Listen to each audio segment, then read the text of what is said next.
Hello viewers, welcome to week 7, lecture 5 of Swayam course on 20th century literary criticism and theory part 1.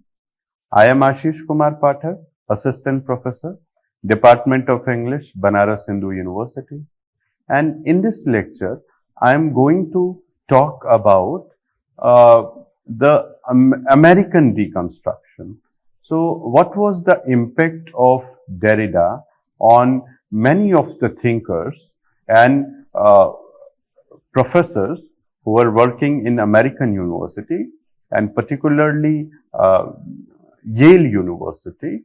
So a number of followers emerged there, and that school is known as Yale School of Criticism, or in generally we understand it as American deconstruction. So in this lecture, we will try to understand the concepts of Paul Deman and Geoffrey Hartman, who are very important American deconstructionists. So far as this American deconstruction is concerned, Paul Deman happens to be the most important figure among them. And Paul Deman was very closely associated with Derrida. So he was an American literary critic and post-structuralist. He was known particularly for his importation of German and French philosophical approaches into Anglo-American literary studies and critical theory. Paul Deman is also known for his noteworthy books, which include Blindness and Insight, Essays in the Rhetoric of Contemporary Criticism, which was published in 1971, Allegories of Reading, Figural Language in Rousseau, Nietzsche, Rilke, and Proust, that was published in 1979, The Rhetoric of Romanticism, that was published in 1984, The Resistance to Theory, that was published in 1986. We find that Deman found the Romantic theory poetry as an open invitation to deconstruction. He was primarily interested in the Romantic writers, and he argues that the Romantics actually deconstruct their own writings by showing that the presence they desire is always absent, always in past or future. So, as we know that Paul Deman was very much interested in Romantic writings, he finds, this inherent paradox in the writings of Romantic writers. He says that in these Romantic writers, we always find, very special moments in their life. Sometimes it is designated as spots of time where, they believe that the presence of that moment is very significant in the process of creation. That spot of time is a single dot of second, you can say.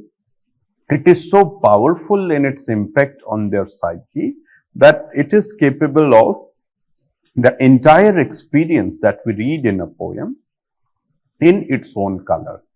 So, on the one hand, they are always, obsessed with the presence of that spot of time, that powerful moment, and at the same time, they are always conscious of something that is gone. For example, Wordsworth in his Immortality Ode, a glory that is gone from the world. He is constantly lamenting throughout the, poem. So there we find that how at the level of rhetoric, Deman finds this contradiction.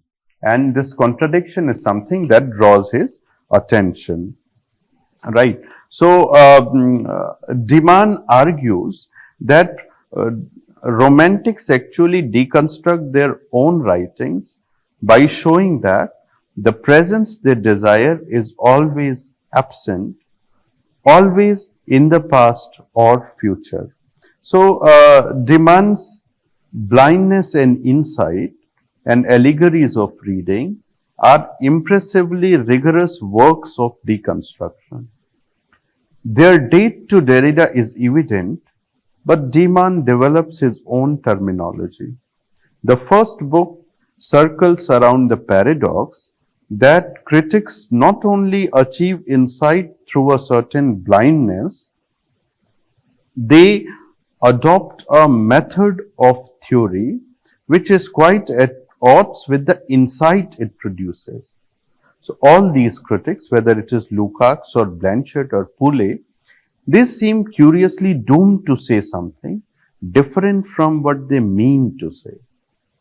The insights could be gained only because the critics were in the grip of a peculiar blindness. For example, the American New Critics based their practice upon the Coleridgean notion of organic form, according to which a poem has a formal unity analogous to that natural form. However, instead of discovering in poetry the unity and coherence of the natural world, they reveal multifaceted and ambiguous meanings. So this Unitarian criticism finally becomes a criticism of ambiguity. This ambiguous poetic language seems to contradict their idea of an object-like totality. Deman believes that this insight in blindness is facilitated by the unconscious slide from one kind of unity to another. The unity which the new critics so frequently discover is not the text, but in the act of interpretation. So their desire for total understanding initiates the hermeneutic circle of interpretation.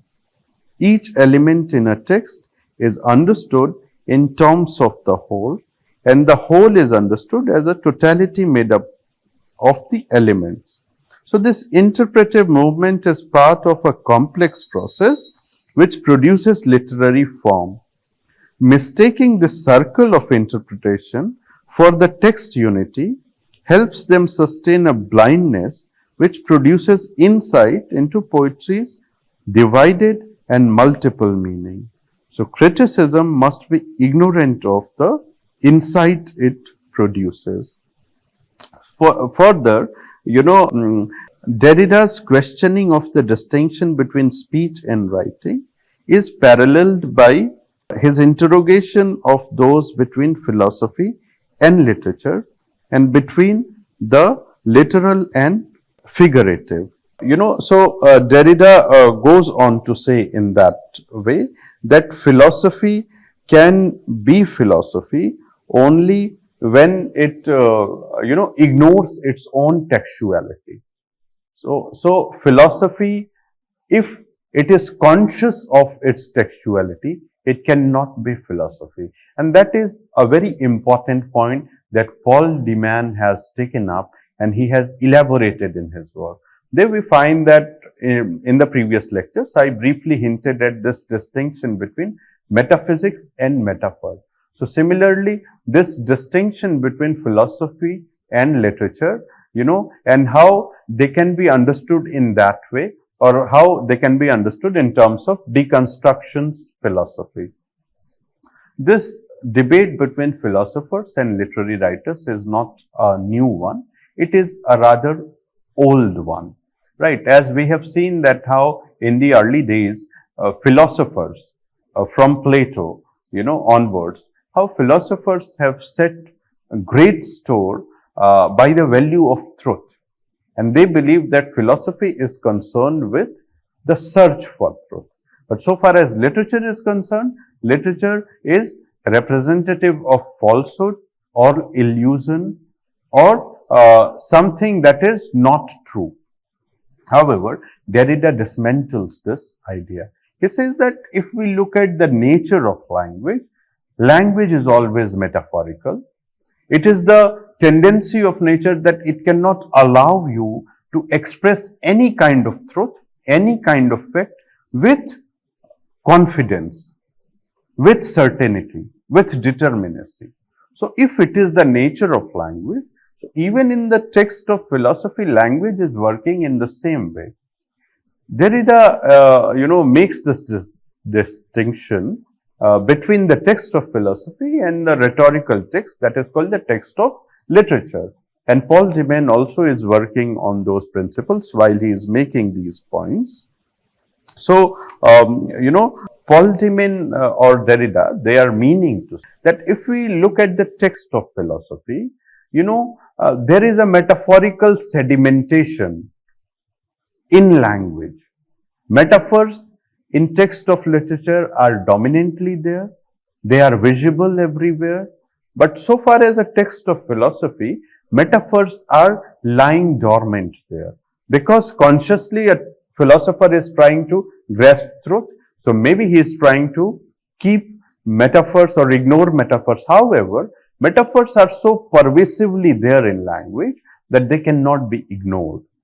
So he says, that this analogy of palimpsest is being used by Derrida to show that in the earlier times, how palimpsest is a place, is a thing called skin of goat. So in older times, the skin of goat was used for writing cryptic messages. So secret messages were written on them and then they were, enclosed in a box and then they were transferred. However, if you look at a palimpsest, you cannot read what is written on a palimpsest. But if you take that palimpsest against a source of light, if you put that palimpsest in front of a source of light or a torch, so the language becomes visible. So he says that is the nature of metaphor in a text of philosophy. Text of philosophy is very much like a palimpsest. But if you read it with that consciousness, you'll find that metaphors are there. They are visible there. And in this way, philosophy cannot lay claim to truth. Rhetoricity is there in philosophical language as well, philosophical text as well. So truth cannot be the domain of philosophy, or literature cannot be deprived of this idea of truth. So in this way, Derrida dismantles that hierarchy. So, Deman thus follows Nietzsche in believing that language is essentially figurative and not referential or expressive. There is no original rhetorical language. So this means that reference is always contaminated with figurality. And Deman applies these arguments to criticism itself. So reading is always necessarily misreading because tropes inevitably intervene between critical and literary text. So in this way, critical writing conforms essentially to the literary figure we call allegory. It is a sequence of signs which stands at a distance from another sequence of signs and seeks to stand in its place. Yet, for example, in which way his theory of tropes is significant.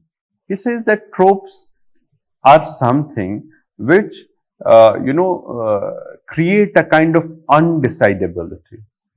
For example, how irony becomes a crucial feature of language, along with rhetoric.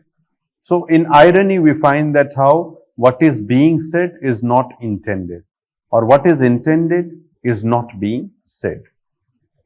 For example, suppose you read a text and there this description is there that in his bright shining dress, Sam was unhappy. If we look at that simple statement, so at the surface level, the meaning is very clear that Sam is unhappy. However, if we notice the language of the statement, in that bright shine dress, Sam was unhappy, we find how deconstruction is at work. when we say bright shine dress, so this bright shining dress is something that also denotes the mood of that character. If your mood is excellent, if you are cheerful, right, so you will naturally, wear that kind of dress. If your mood is very depressed, you will not go for choosing the best kind of dress, the most attractive and most glamorous kind of dress. There may not be a logical, connection between your choice of dress and your mood.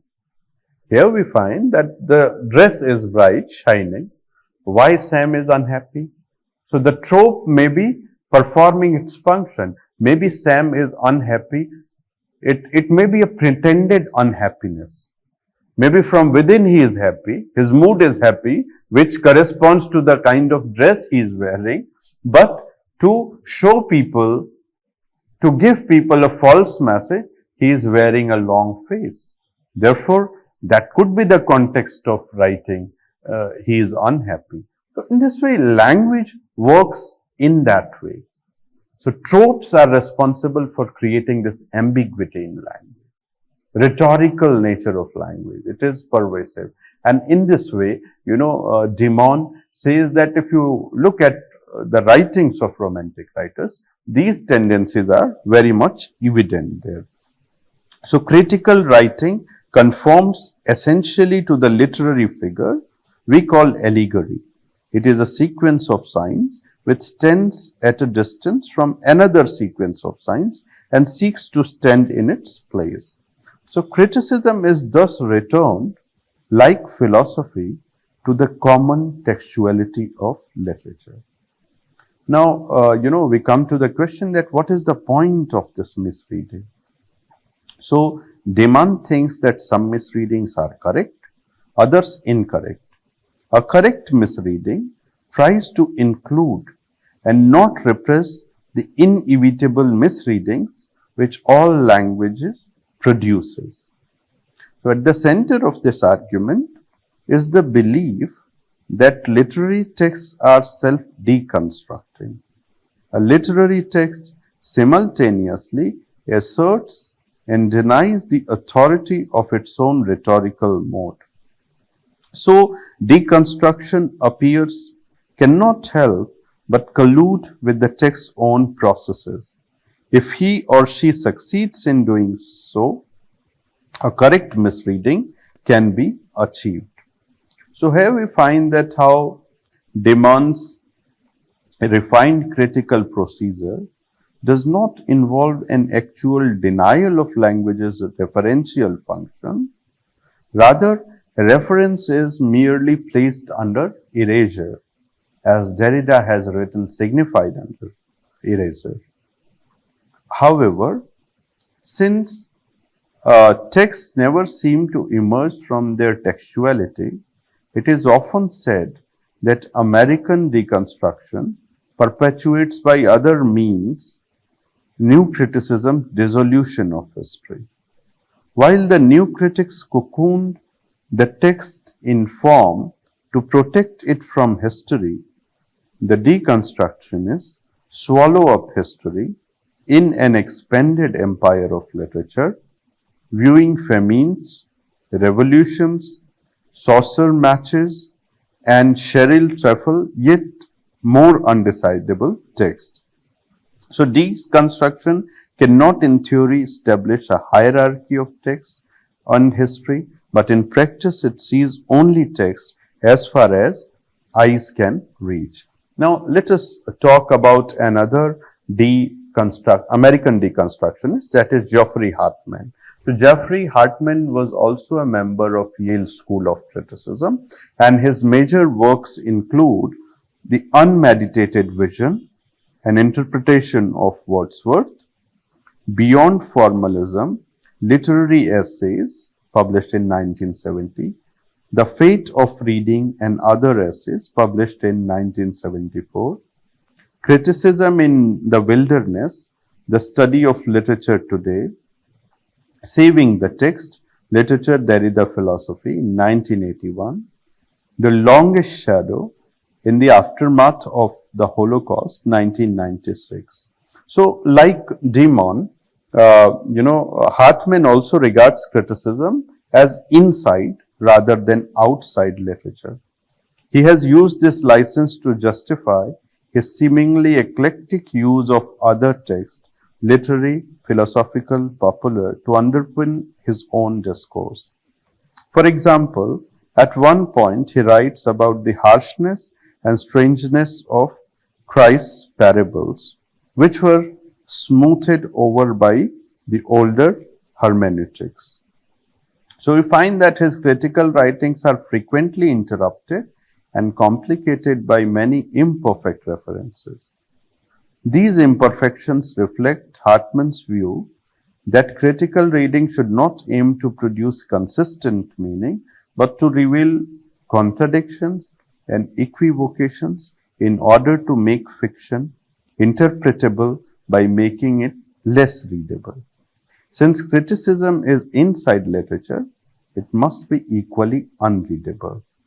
And there we find that how Hartman rebels against the scholarly common sense criticism of Arnoldian traditions, which emphasizes sweetness and light in literature as impact of literature on human mind.